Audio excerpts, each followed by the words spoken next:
നിയമത്തിന്റെ വഴിക്ക് പോകട്ടെ എന്നാണ് KPCC പ്രസിഡന്റ് പറഞ്ഞിരിക്കുന്ന ഈ കാര്യത്തിൽ. ഞങ്ങൾക്ക് അതിന് ഒരു തടസ്സമില്ല. നിയമപരമായിട്ടുള്ള എല്ലാ കാര്യത്തിലും അതൊക്കെ നിയമപരമായിട്ട് കോടതിയോ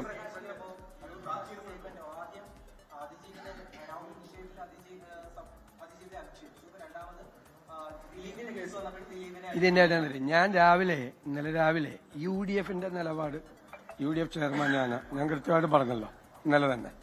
കാരണം അത് പ്രോസിക്യൂഷൻ കേസ് ഫെയിൽ ചെയ്തു, പകുതി ഫെയിൽ ചെയ്തു. അപ്പോ പ്രോസിക്യൂഷൻ സ്റ്റോറി പോയി. അപ്പൊ അന്വേഷണം പോണം പ്രോസിക്യൂഷൻ. അത് സ്വാഭാവികമായിട്ട് സാമാന്യ നിയമബോധമുള്ള എല്ലാവർക്കും അറിയാമല്ലോ. പ്രോസിക്യൂഷൻ അപ്പീലിന് പോകണമെന്ന് എല്ലാവർക്കും അറിയാം. അത് UDF അഭിപ്രായം ഞാൻ പറഞ്ഞു.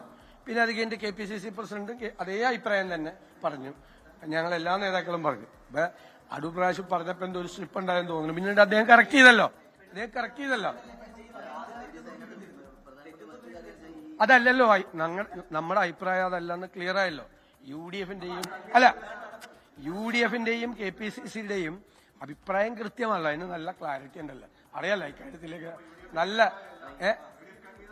അത് കൺവീനർക്ക് അത് അദ്ദേഹം തെറ്റിദ്ധരിച്ചാണ്, നിങ്ങൾ തെറ്റിദ്ധരിച്ചാണെന്നൊക്കെ പറഞ്ഞു.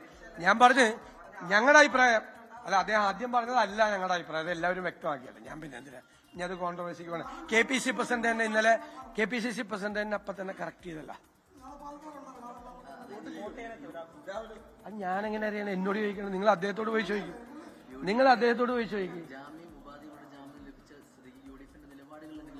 ഇല്ല.